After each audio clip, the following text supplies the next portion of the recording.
ሰላም ሰላም ውድና የተከበራችሁ የብራንቶ ተከታታዮች እንዴት ናችሁ? ሁሉ ሰላም እግዚአብሔር ይመስገን። እኔ ጋር ሰላም ነኝ። ሰላማችሁ የበዛ ይሁን። ዛሬም እንግዲህ በአዲስ ቪዲዮ ተመልሰን መጥተናል። ቪዲዮን ስትጀምሩ ላይክ በማድረግ ጀምሩ። ለቤቱ አዳዲስ የሆናችሁ ሰብስክራይብ እያደረጋችሁ ቤተሰብ እንድትሆኑ ስል በትህትና ጠይቃችኋለሁ ማለት ነው። የማክዳ ድራማ ምዕራፍ 1ን አብረን ተመልክተናል። ምዕራፍ 2ን ደግሞ ዛሬ የምንመለከተው ይሆናል ማለት ነው። እንግዲህ ማክዳ ድራማ እንደተመለከት ነው ባለፈው ሳምንት ላይ ቀላብና ማክዳ እንግዲህ ማታ ላይ ወጥታ ከሌላ ሰው ጋር እያወራች ቀላብ መጥቶባት ነበረ ያለቀ ማለት ነው። እና ቀላብም ልብ ብሎ አልተመለከተም። ከማን ጋር ትቁም ከማን ጋር ይሁን ምንም የጠየቃትም ጥያቄ አልነበረም። ያው አንተ ምን ትሰራለሽ፣ አንቺ ምን ትሰራለሽ ተባብሎ እኔ እንግዲህ ስለደበረኝ ወክ ለማድረግ ወጥቼ ነው ብሏት ነው ቀላብ እዛው ጋር ንግግራቸውን ተናግሮ የተለያዩት ማለት ነው። ቀጥታ ከዛ ከተለያዩ በኋላ እንግዲህ ማክዳ ወደ ቤቷ ተመልሳለች። እንዲሁም ደግሞ ቀላብን ወደ ቤቱ ይመለሳል። ግን ማክዳ ወደ ቤቷ በተመለሰችበት ሰዓት ላይ ደግሞ የቀላብ ጓደኛ ሚኪያስ የእሷን ጓደኛ ማርቲን ጠርቶ አናግሯት ነበረ። ለምንድን ነው ጓደኛሽን ማታስተካከያት? ለምን አትመክሪያትም? ጓደኛን የማትፈልገው ከሆነ ለምን ከጓደኛ ህይወት አትወጣም? እሷ የምትፈልገው ብር ነው ብሎ ያናግራትና ከዛ ያው ሰፈር ድረስ መጥቶ ማለት ነው ተጣልቶ ያው ተመነጫጭቆ ተለያዩ ማለት ነው። ከማርቲ ጋራ ይህን ተነጋግሮ ወደ ቤት ስትመለስ ማክዳ ቤት ቁጭ ብላ ነበረ።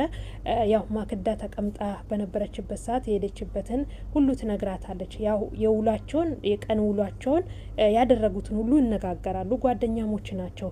ነገር ግን እዚህ ጋር ማርቲ በጣም ህይወታ የተበላሸ ጓደኛዋ ነች ማለት ነው። ምክንያቱም እሷ ከተለያየ ወንዶች ጋር ነው የምትውለው። ሀብታም ነው ማግኘት የምትፈልገው እና እንዲሁም ደግሞ ልጅም አላት። ዳስፖራዎችን ነው የምታጠምደው። ደህና ገንዘብ ልታገኝባቸው የምትችለው ሰው ጋር ነው መሆን የምትፈልገው። ህይወታ ደግሞ በአንድ ሰው ተወስኖ መኖር አትፈልግም ማለት ነው። ማርቲ የማክዳ ጓደኛ። ስለዚህ ማክዳ ስለዚህ ነገር እያወሩ እንግዲህ በመሀል ጨዋታውን እየተጫወቱ ማታ ላይ ከቀላብ ጋር እንደተገናኙ ትነግራታለች ማለት ነው። ስትነግራት ጉዶኝ እኮ ነበረ ለምን ብላ ስትላት እኔ እኮ ከሰው ጋር ቆሜ እንዲመጣብኝ ስትል ብላ ትነግራታለች። ታዲያ ይምጣ ምን ችግር አለ ምናምን ብላ ትለዋለች። አይ ስትል ያ እንግዲህ ማርቲ እንዳልኳችሁ ለህይወታ ምንም አይነት እንትን የላትም። በቃ ማለት ተስፋ አድርጋ የምትኖር ነገር ምንም ነገር የላትም። በቃ ለጊዜው ደስተኛ ሆና ብቻ ነው መኖር የምትፈልገው። ብር ማጣት አትፈልግም ማለት ነው። ከዚህም ጣይ እኔ እኮ ደስተኛ እንዲያደርገኝና የሚፈልገውን ነገር ከእሱ እንዲያደርግልኝ ነው እንጂ የሚፈልገው እኔ በጣም ነው የምወደው ትላለች። እውነት ነው ደግሞ በቀላብና በማክዳ መካከል ንጹህ ፍቅር አለ። በዚህ ንጹህ ፍቅር መካከል ግን ጓደኛዋ ገብታለች። ጓደኛዋ የሱን ያው ገቢ ምንጭ ስለምታውቅ ከሱ ጋር እንዲቀጥሉ አትፈልግም። እኔ እኮ ያስተዋወቅኩሽ ያ ዳስፖራ አለ ለምንድን ነው ከሱ ጋር ማትገናኘ እያለቻ ትነዘንዛታለች ማለት ማንም ማክዳን። ከዛ ማክዳ እንግዲህ በዚህ እያሉ ተቀጣጥሮ ከቀላብ ጋር ይገናኛሉ።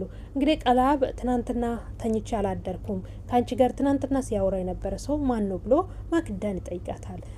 ማክዳም ደግሞ ምንም መልስ ልትሰጥ እንትን አላለችም እና በቃ ማለት እያወዛገበችው አይ እኔ በህይወትሽ ውስጥ ሰው ካለ እኔ እንድርቅሽ እፈልጋለሁ። በግንኙነታችን ደስተኛ አንቺ ማትሆኚ ከሆነ እኔ አንቺን ልርቅሽ ነው የምፈልገው፣ እንድትጎጂ አልፈልግም ይላታል ቀላም ማለት ነው። እንደዛ ብሎ እንግዲህ እኔ ምንም ደስተኛ ነኝ ብያለሁ ብላ ያው ትናገራለች። ያው እሷ በጓደኛዋ ሀሳብ ነው የምትመራው ማክዳ ማለት ነው። እና ጓደኛዋ አድርግ ያለቻትን ነገር ሁሉ ታደርጋለች። በቃ ሁኝ ያለቻትን ነገር ትሆናለች ማለት ነው። ኮፒ ነው የምታደርገው። እና ስለዚህ ምንድን ነው ኦልሬዲ በቃ እንለያይ፣ አንቺ ሌላ ሰው ህይወትሽ ውስጥ ካለ እኔ ከኔ ጋራ ደስተኛ ሆነሽ መቀጠል ስለማትፈልጊ እንድጎዳሽም አልፈልግም፣ እንለያይ ብሏት ትቷት ይሄዳል ማለት ነው። ያው ቀላብ ትቷት ወደ ቤቱ ይመለሳል። ወደ ቤቱ በተመለሰበት ሰዓት ደግሞ ማለዳ ብድግ ብላ ማክዳ ወደ ቤቷ ትመጣለች ማለት ነው። ወደ ቀላብ ቤት ትመጣለች። ቀላብ ቤት ደግሞ ያው አጋዥ አለችው። የቀላብ አጋዥ ቤት ታገኛለች። ቤት እየጠረገች ታገኛታለች። ተለያይተናል ብሎ ለእምቲና እንዲሁም ደግሞ ሚኪያስ ተናግሮ ነበር። አይ ሚኪያስ ሁል ጊዜ ተጣልተው እንደሚታረቁ ስለሚያውቅ አይ እነዚህ ይታረቃሉ ተጣልተዋል ብለን እኛ እልል ስንል እነሱ ወደ ስታረቁ እናያለን ይታረቃሉ ብሎ ያው እሱ ተስፋ አድርጎ ነበር ማለት ነው። እንደሚታረቅ ሙሉ ለሙሉ እንደማይለያዩ ያውቅ ነበር ማለት ነው ሚኪያስ። ስለዚህ ያው በዚህ እያለ በመሀል ማክዳ ትመጣለች። ቀላብም ደግሞ ቤት ተኝቶ ነበረ። ይሄን በሆነበት ሰዓት ላይ እንግዲህ እምቲ ምን አደለችው ቀላብስ ብላ ስትጠይቆ የለም ቤት የለም ብሎ ይከራከራሉ። እንግዲህ በጉልበት ተጠቅማ እምቲ ከቤት ማክዳን ለማስወጣት እየታገለች እያለ ቀላብ ይመጣል። ቀላብ ሲመጣም እንግዲህ በጣም ያዝንባትና ቤት አጋዡ ላይ ማለት ነው ያው ጓደኛ አብሮ አደግ ናቸው እነሱ ማለት ነውና ስለዚህ በጣም አዝኜብሻለሁ ለምንድነው እንደዚህ የምታመነጫ በቃ እሷ ማክዳ እሱን ለማሳመን የማታደርገው ነገር የለምና እነሱን ማራቅ ትፈልጋለች። በመጀመሪያ እምቲንና ሚኪያስን ከቀላብ ማራቅ ትፈልጋለች። ምክንያቱም እነሱ ናቸው እሱን እያነቁት ያሉት ማለት ነው። እሷን እንደምትጎዳ እሷ ለጥቅም እንደምትፈልገው ሁሉ እየነገሩት እያነቁት ያሉት እነሱ ስለሆኑ እነሱን ከነሱ ማራቅ ትፈልጋለች ማለት ነው። እዛም በኋላ በቃ ነሽ በቃ ብሎ አባብሏት ያው በፍቅር ቃላቶችን እየደረደረላት ከቤት ይዟት ወጥቶ ተነጋግሮ ይነጋገራሉ ማለት ነው። ከዛ ይህን ተነጋግሮ ከጨረሱ በኋላ ደግሞ ሚኪያስ ከማርቲ ጋራ ማለት ነው። ማርቲ ደግሞ የማክዳ ጓደኛ ናት። የማክዳ ጓደኛን አግኝቷት ነበር። ለዚህ በቃ ይህንን ጓደኛውን ለምንድን ነው ማሳርፈው ብላ ለማክዳ በጣም ያው አካብዳ ትነግረዋለች ማለት ነው። ይህም በተናገረችበት ሰዓት ላይ እንግዲህ ማክዳ ሌላ ወጥመድ ለሚኪያስ ታዘጋጃለች ማለት ነው። እንግዲህ ቤቷ ደውላ ከእምቲ ጋራ ቤት ውስጥ እያወሩ እያለ ደውላ ወደ እነሱ ቤት እነሱ ጓሷና ጓደኛ ወደሚኖሩበት ቦታ ትጠራዋለች። እንም ሚኪያስ ስትጠራ ደግሞ ቀላብንም ጠርተዋለች። ለምን እነሱ እንዳልኳችሁ ማራቅ ነው የምትፈልገው ከህይወቱ እነሱ ማርቃ ብቻውን ነው እሱ ማድረግ የምትፈልገው እንደፈለገች ለማዘዝ እንደፈለገች ልታደርገው ማለት ነው። ያን ነገር እያደረገች ምንድነው እያባበለችው በፍቅር ቃል እሱን መሸንገል ትፈልጋለች። ማክዳ ቤቷ ጠርታ ሚኪያስን ማለት ነው። እንደዛ እያደረገች እንግዲህ ጓደኛዬ እኮ ያንቺ ፍቅረኛ ነው ለምንድን ነው የምትነካከ ምናምን ብሎ የቁጣ ቃላቶች እየተናገረ መጨረሻ ላይ ግን ቀላአብ እንደመጠባወቀች ጊዜ ስባ በራሷ ላይ ያው ሚኪያስን ትጥለዋለች።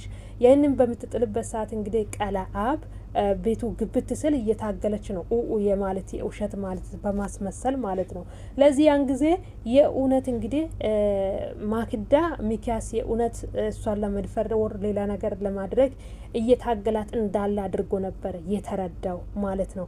እና እዛ ላይ ነው ክፍል 2 ያቆመ። ክፍል 3ን ደግሞ ተከታትዬ የማቀርብላችሁ ይሆናል። ቀጣውን ክፍል እስከምንገናኝ ድረስ ሁላችሁም ላይክ እና ሰብስክራይብ እያደረጋችሁ ጠብቆ ወዳችኋለሁኝ። አመሰግናለሁ።